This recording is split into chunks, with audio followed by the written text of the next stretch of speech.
me, Shell360, and I'm doing my review for chapters 15 and 16 of Shine, the book by Jessica Jung, formerly of SNSD, now currently a solo artist.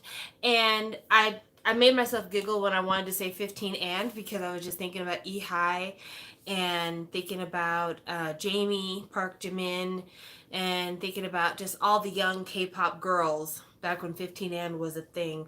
Anyway, I digress.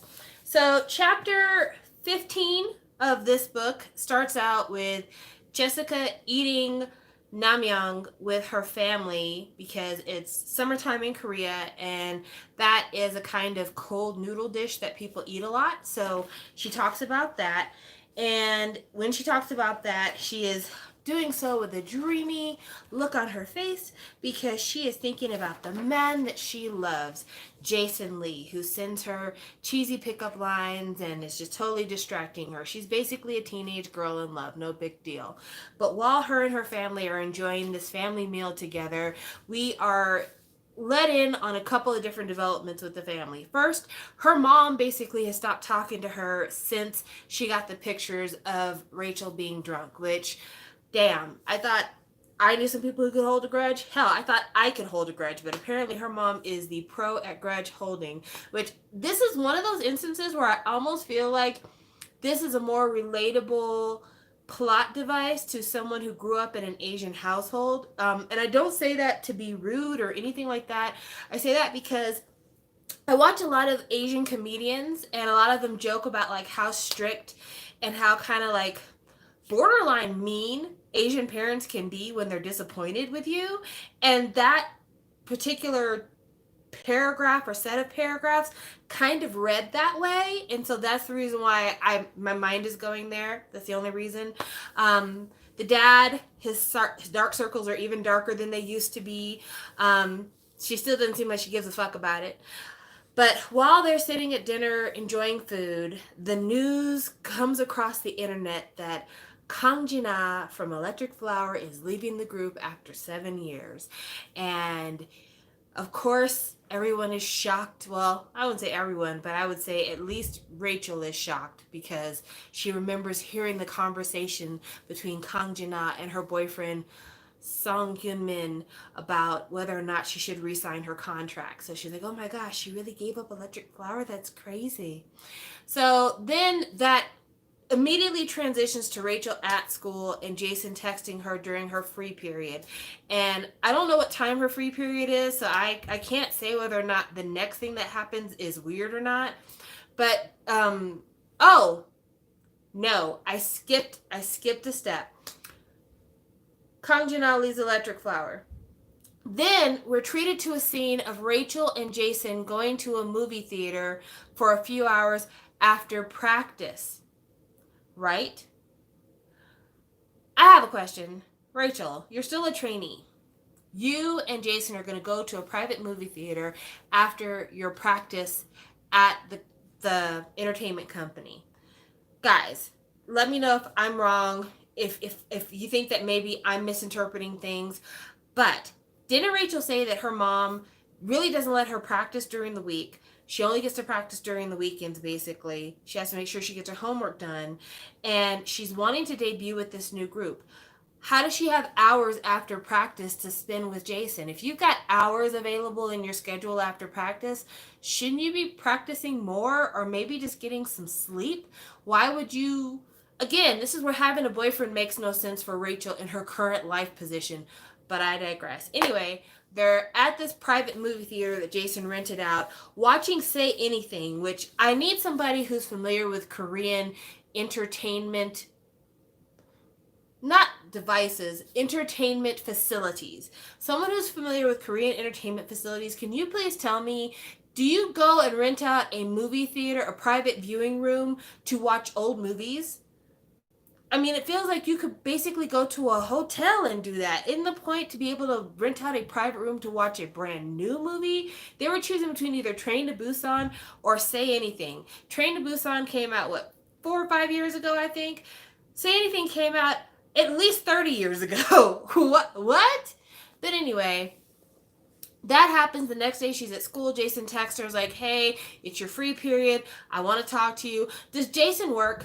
Like, honestly, I get that the Next Boys are super popular, but they're like currently popular. So does he really have time to make sure he knows his girlfriend's schedule so he can call her during her free period, make sure he's available for hours after she has dance practice? Like, the amount of coordination that Jason does to be able to chase behind Rachel is ridiculous for somebody with a full-time gig as an idol, to me at least. Anyway, he's calling her on a free hour, and then she gets a text from her friend Harry, who's one of the rich twins. She goes to meet her, and Jason is standing there with his phone over his head, like the titular character from Say Anything, John Cusack's character, and is playing a song for Rachel, like in the movie. And of course, Rachel's like, oh my gosh, this is so special. He's at her school. Now, you know, I know that her school is full of like super wealthy or important people in Korea, their children, right? He is a well-known K-pop idol. Apparently, the Rose Garden they're in is surrounded by buildings where people on third and fourth floor can see into the Rose Garden. You can pick a better way to do this thing than to do it in a super public place where everyone knows exactly who Rachel is. There might be some people there who don't know her very well, but they do know that she's a student there, and they probably could gather her name from the fact that that's where she goes to school. And you pick a place where most people know her, and you know everybody knows you, and that's where you decide to surprise her with the Say Anything boombox moment. All right, Jason, cool. Anyway, after that, the bell rings. People are going to start coming in. So they hightail it to the music room where Jason plays two songs. First, he plays a Next Boys song. Then he plays one of my least favorite songs in the entire universe. So, fun fact, I was a teenager in the 90s, and this song played on the radio incessantly all day long for almost a full year when I was a teenager. I wanna stand with you on a mountain. I wanna bathe with you in a stream. I wanna lay like this forever. I hate that fucking song. I know all the lyrics to that song because I learned them through osmosis. It literally leached into my bloodstream because it played so much. But that's his idea of a romantic time. Then the next song he sings is his own original song, which Rachel conveniently forgets that he writes music until he tells her, oh yeah, I wrote that. She's like, oh, that reminds me of that time that you mentioned about how DB doesn't let people write their own songs, and you said I don't know the half of it. That's what you meant by that. Rachel, you are so incredibly observant. So anyway, after that, Rachel's rich friends bust into the music room and tell her, oh my god, did you know that your song Summer Heat just came out? It came out an hour ago and has 20 million hits. Oh my gosh, Rachel, you're fucking famous now. Think about that for a minute. In 2020, think of your most favorite, the most popular K-pop groups. And think about how huge it is for a group to have 20 million views in an hour. Or an hour. Let's say, we're going to keep it to a clean hour. 20 million hits in an hour. 20 million hits in an hour. For two unknowns and one guy from a popular group. Does that make any logistical sense to you? Seriously? Anyway, so Jason and Rich are like, oh my gosh, this is so great. I'm so excited. Finally, my dreams are coming true. Jason's like, we should go out and celebrate. Jason, you know we can't celebrate because if we did, everybody would recognize you because you're super famous. So, of course, one of the makeup twins is like, hey, I'll fix you right up so that you can go out in public in disguise and no one will know who you are. Do you know how she paints their face? Here I thought she was going to pull out like the special effects makeup and like fake noses, fake teeth, this kind of stuff. No, girl. Instead, she paints them with fucking clown makeup on. She puts white pancake makeup on Jason and red polka dots all over his face. Rachel, she decides to give a little bit more attention to by drawing a lightning streak in the middle of her face and stars glittering around. Where are y'all going like this? Like, they end up going to Lotta World, which, I mean, I guess they allow people to go into Lotta World in costume. You can't go into Disney in costume, by the way, FYI, just in case you were wondering. But yeah, y'all had to at least get from the school to the Lotta World with your faces looking like this. Also, Rachel, it's your free period. You don't have no classes after that? You just ditched school for the day? Like, come on, y'all. Come on. Anyway, they're at Lotta World and they're having a great time and they're about to get on a ride, and then Summer Heat starts playing over the speakers, and of course Rachel and Jason are like, oh my gosh, it's us, we're playing, we're popular, oh my gosh, my dreams. And they see three girls in line behind them waiting to get on the roller coaster, and like, hey girl, and Jason, because full of himself, he's an idol, he's like, hey girls, what do you guys think of that song? And the girls like, oh my god. In fact, I'm not even going to paraphrase it. I have to read it out loud. I have to read it because it's mind-blowing. It is mind-blowing the way that she writes this. So, let us read.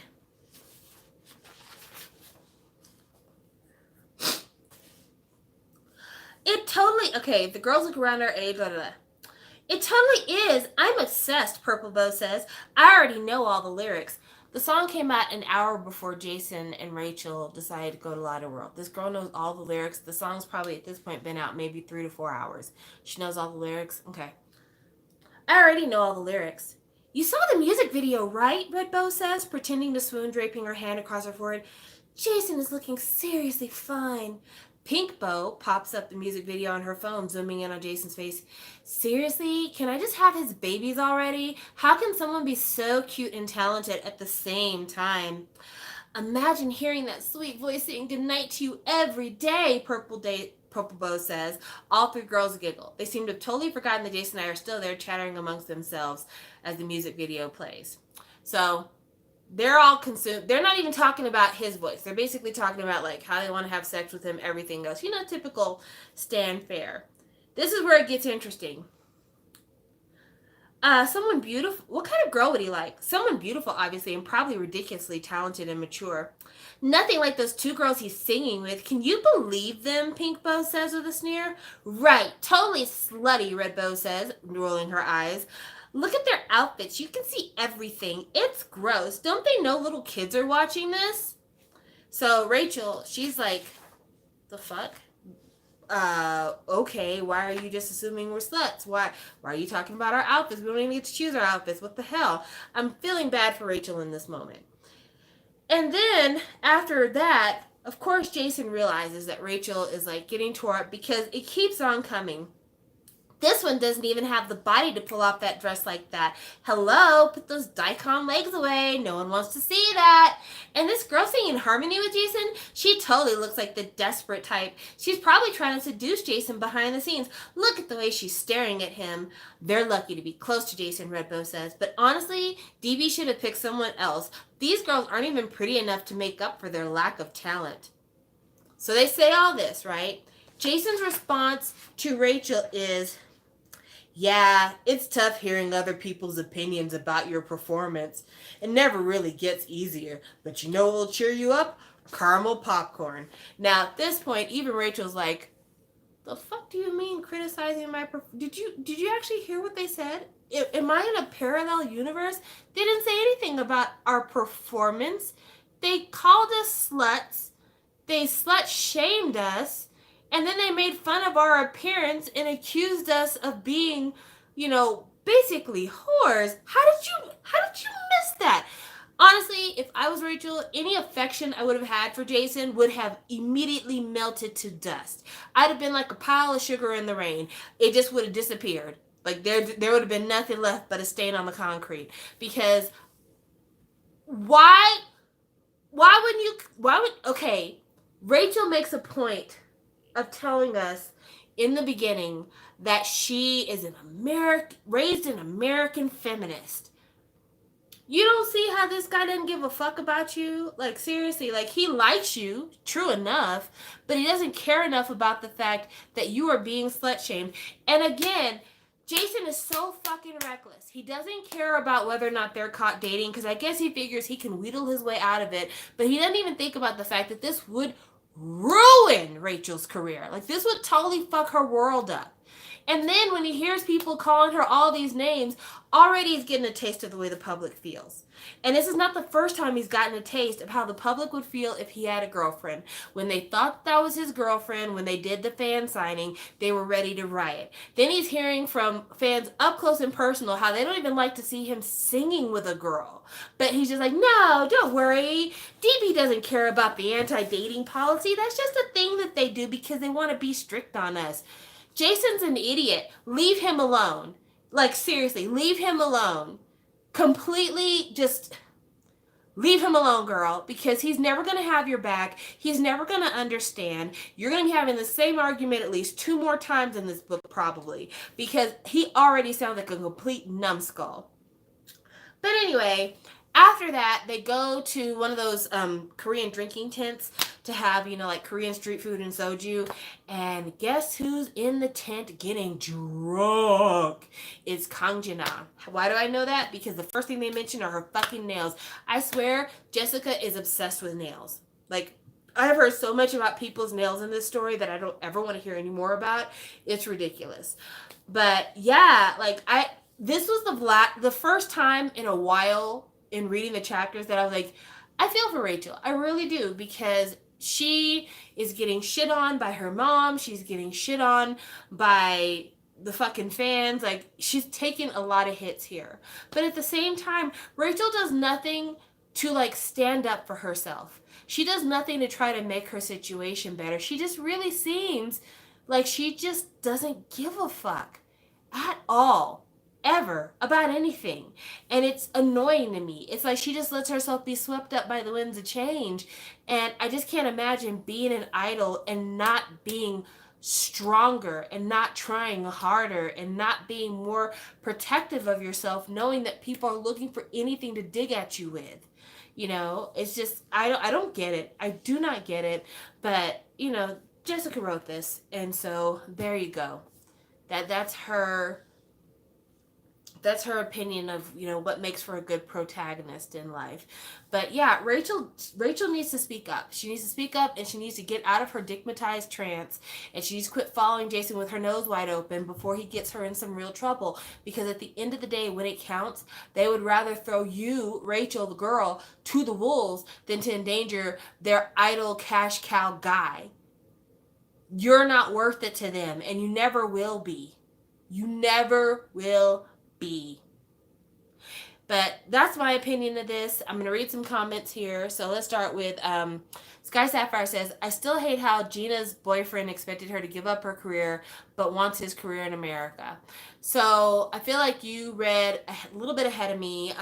The last time I read about Gina's boyfriend, they were having their romantic date, and Rachel had said something about how his group was expected to try to debut in America, but I guess maybe he wanted her to give up her career, or maybe he just didn't want her to re-sign with DB. I really couldn't tell, so I think I'm not as ahead of the game as you are.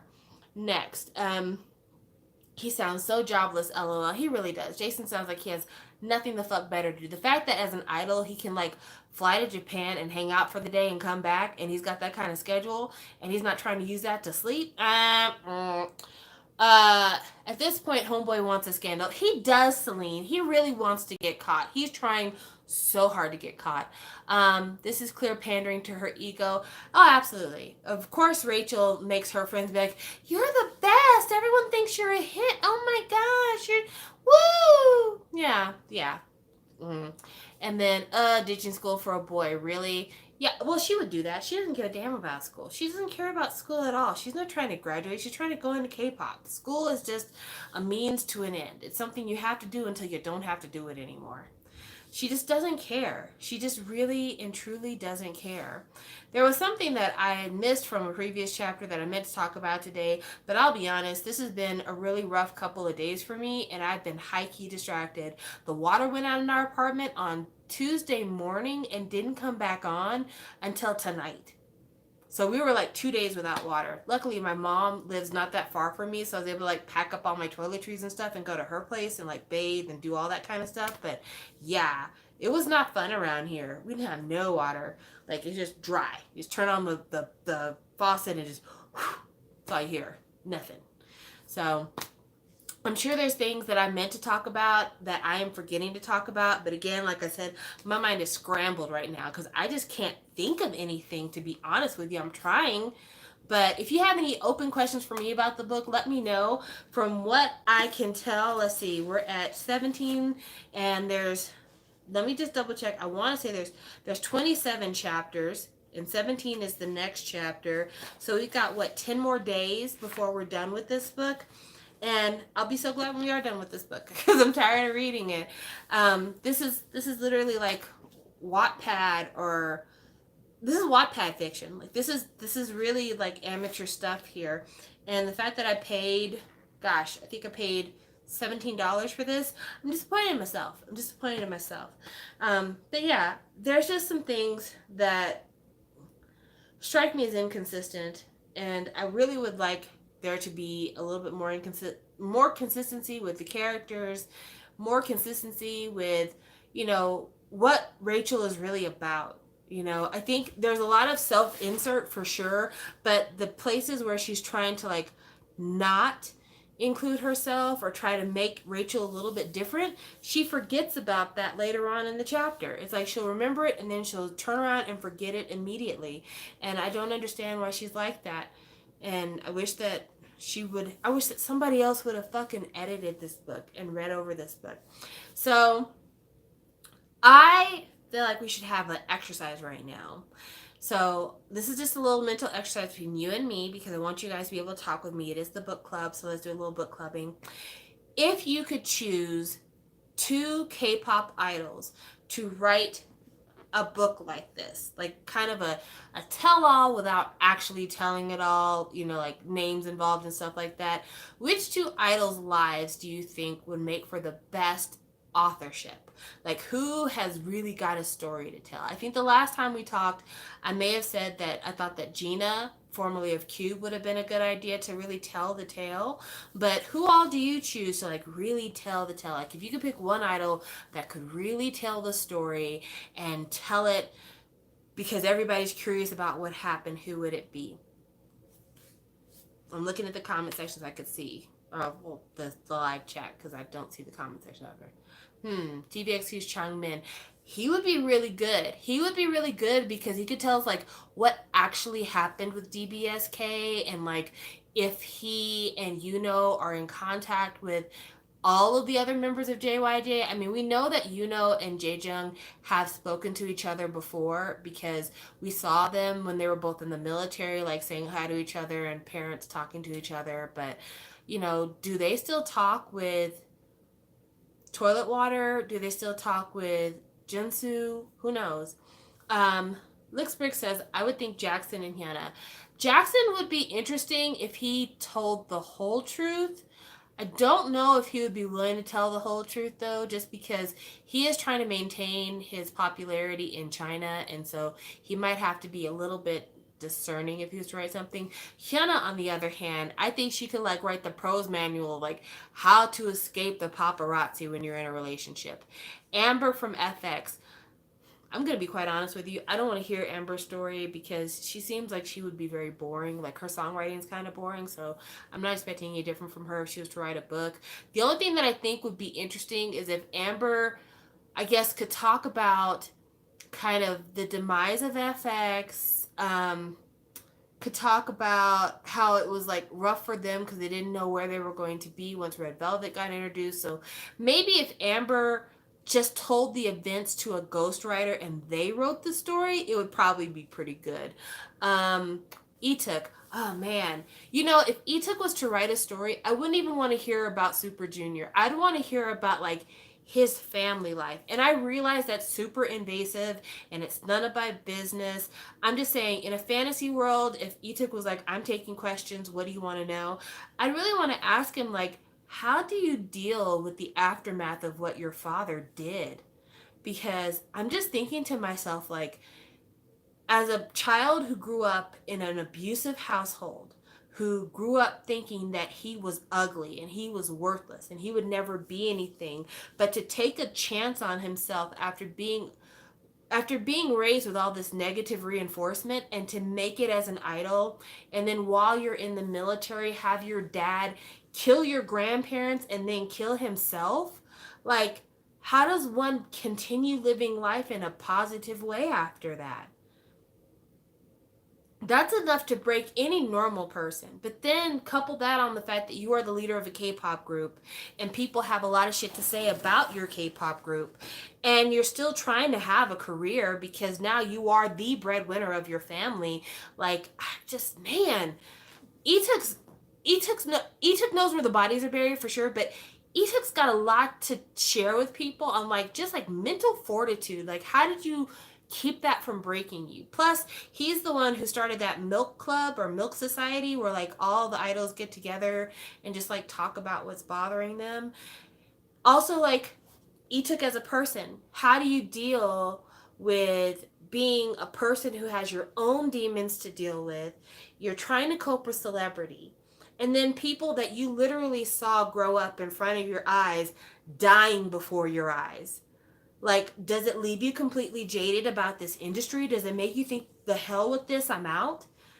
Because, I mean, Etuk knew Sully as a child because she came into SM as a child. Jonghyun he met as a teenager. He knew her as a teenager. I'm sure he met Guhara backstage multiple times. And to see these people to like the height of whatever fame they managed to achieve, and then to be hearing about them dying one after the other, I'm sure it puts a lot of things into perspective for you. So I'd love to hear him just talk about, like, how do you cope with this? Like, he really could write a self-help group. BI, Eric Nam Top. I have no idea what Eric Nam would talk about because, like, he has a podcast. So I feel like everything he wants to talk about is in his podcast. BI, I guess he could talk about how evil YG is. Top, I feel like Top wouldn't have anything to say about YG, to be honest with you. Because, like, the drug scandal thing, it sounds to be, and this is not me being against Top at all, it sounds to me like they did everything they could to keep him from getting caught up in this bullshit, but because of the company that he kept, he was with somebody who wasn't safe, or at least he didn't know she wasn't safe, and that's what got him caught up in the bullshit. But, like, when you think about different acts at YG, Big Bang really got the white glove treatment. Like, they really got concierge service. They were able to make the kind of music that they wanted when they wanted. It made them incredibly wealthy individuals. Like, it made a lot of things happen for them. And it makes it to where even now that Top's out of the military, he doesn't have to work because he's made enough money to probably never have to work again. So I really don't know that he would be able to write a book that had anything to say about YG other than, like, yeah, it made me super fabulously wealthy.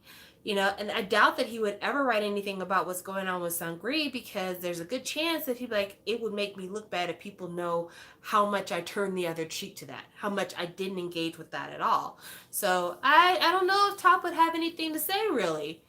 I question. I would like to read Taeyeon's book. I'd like to see her do her answer to Shine. That'd be interesting. Take it from Mina's point of view, maybe. I don't know. So that'd be something interesting. Trying to think of Heechul from Super Junior might have an interesting story. Like, you know, he could talk about how to successfully transition out of relying on your group to be your main source of entertainment, fame, whatever, to being known for being yourself and being able to kind of successfully transition out of group activities. Because, like, I feel like right now, while people definitely associate Heechul with Super Junior, I think people who are newer to K-pop or, you know, younger people more think of him as a cast member from Knowing Brothers and for being the guy who's dating Momo.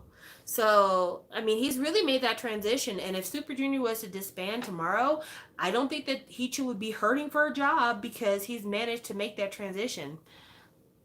Could talk about how much SM didn't care about his injury at the time, so it basically ruined his career on the stage.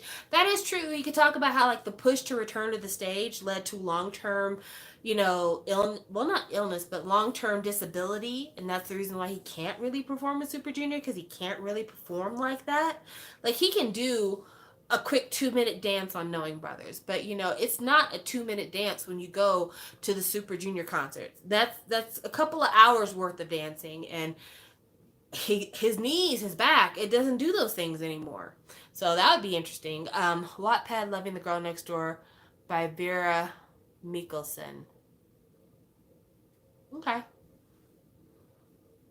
I don't know. Because that was an ad. Check it out if you want to. But yeah, there's a few people in K-pop that I think could absolutely tell the story and it'd be very interesting. You know, I'm surprised that more people aren't trying to write these books, especially the American and Canadian idols that tried the K-pop thing and it didn't work for them and they just kind of like wandered off into obscurity. The Japanese trainees that didn't make it, and then talk about like, you know, how being a K-pop idol is just like being in a meat factory. They chew you up and spit you out. So there's a lot of stories that can be told. But yeah, I hope that people will see this book, and even though it's kind of mediocre writing, that they'll see this book and they'll be like, I can do that too, and they'll start coming out with their own books, you know. And it doesn't have to be this format, by the way. Like, you don't have to do you know, true stories from the inside of K-pop. It doesn't even have to be like that. It could be something totally different. Like, Shonu could write a book like How to Maintain a K-pop Idol's Figure. This is my workout plan. This is my eating plan. You know, Wano could collaborate. They could do a, you know, workout plan book. That would be cool. I'd love to see it. Please put pictures. I'd love to see it. So like, there's a lot of options for that. Or, you know, if there's an idol who's like really known for style, they could do like a beauty book talking about, you know, some secrets of the pros that I got access to when I was currently promoting Idol, or recreating some of their best looks and giving you like the play-by-play on how to get these looks, how to get the best HD skin, how to, you know, get the kind of makeup look where if somebody does flash photography, you don't look you're wearing a mask. So there's a lot of options for what kind of books you could write if you were going to be somebody who wanted to write a book like this. But if somebody's going to write fiction, and they're going to write fiction that is supposed to be kind of like based on true events, just take a little bit more care into like the characters. I get it, you want to tell your side of the story, but just imagine if somebody was to buy this and they had no idea who you are. Please write a story that stands apart from your personal journey. That's probably the biggest piece of advice I would give, is like, don't make it to where somebody has to know you to feel like they know this character. They need to be able to envision this character as a complete character without knowing who you are. So, thank you guys for watching. Hopefully we get some more entertaining chapters that we could talk about. I still miss Akari. I still think Akari needs to drop Rachel like a hot potato, because Rachel is pulling no weight in their friendship, and she doesn't even act like she misses the girl anymore. I mean, honestly, Rachel, if you had a few hours available after practice, instead of going to the movies with Jason, you should have called up your girl Akari. You should call up your girl Akari. She misses you. So anyway, thank you guys so much, and I will talk with you later. Bye.